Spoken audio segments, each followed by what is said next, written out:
दोस्तों, एमबीए करने के बाद समीर की प्लेसमेंट एक ऐसी मल्टीनेशनल कंपनी में हो गई थी जिसमें मैनेजरियल पोजीशंस में काम करने वाले एम्प्लॉयज में समीर सबसे यंग था। कंपनी के डायरेक्टर के सामने वह खुद को प्रूव करना चाहता था, बट कई एफर्ट्स पे करने के बावजूद भी वो कुछ ऐसा नहीं कर पा रहा था जिससे एक बड़ा इम्पैक्ट पड़े और लोग उसे नोटिस करें। अपनी इस प्रॉब्लम को डिस्कस करने के लिए उसने अपने कॉलेज के प्रोफेसर को कॉल किया।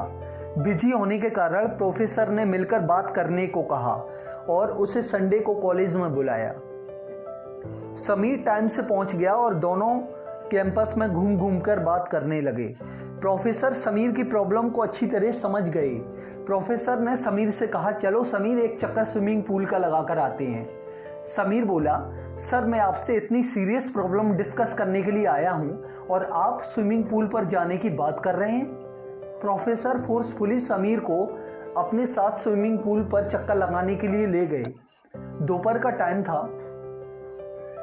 प्रोफेसर समीर से बोले, चलो एक गेम खेलते हैं। करना यह है कि हमें इस शांत पूल में हलचल पैदा करनी है। देखते हैं कौन अधिक हलचल पैदा करता है। समीर को लगा कि उसने यहाँ आकर अपना टाइम वेस्ट किया है, बट वो प्रोफेसर की बात को भी नहीं टाल सकता था।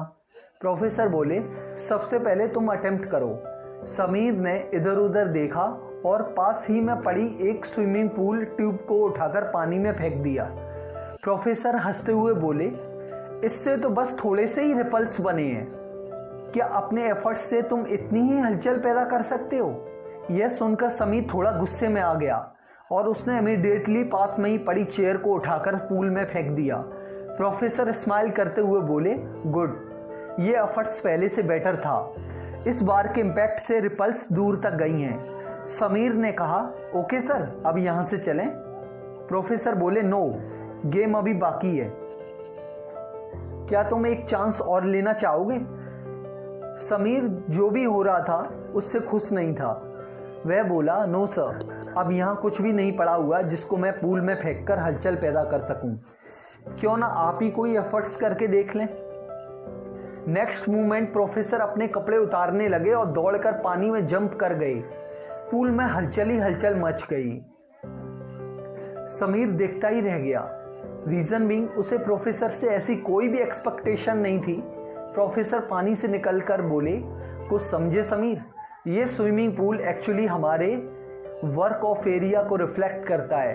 अगर हमें इसमें मैक्सिमम इम्पैक्ट डालना है तो अपने एफर्ट से पूरे इकोसिस्टम में रिपल्स क्रिएट करनी पड़ेंगी। हमें उस पर्टिकुलर वर्क में पूरी तरीके से डूबना पड़ेगा, पूरी तरीके से अपने आप को खफा देना पड़ेगा।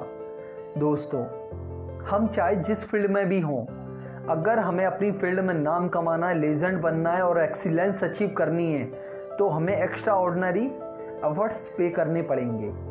अगर किसी भी स्किल्स को हम 10,000 घंटे दे दें तो उस पर्टिकुलर स्किल्स में हमें मास्टरी अचीव करने से कोई भी नहीं रोक सकता। दोस्तों, अगर आपको मेरी स्टोरी का कंटेंट पसंद आया हो तो प्लीज़ बेल आइकन को हिट करके मेरे चैनल को सब्सक्राइब कर दीजिए और दोस्तों के साथ शेयर कर दीजिए। Thank you very much.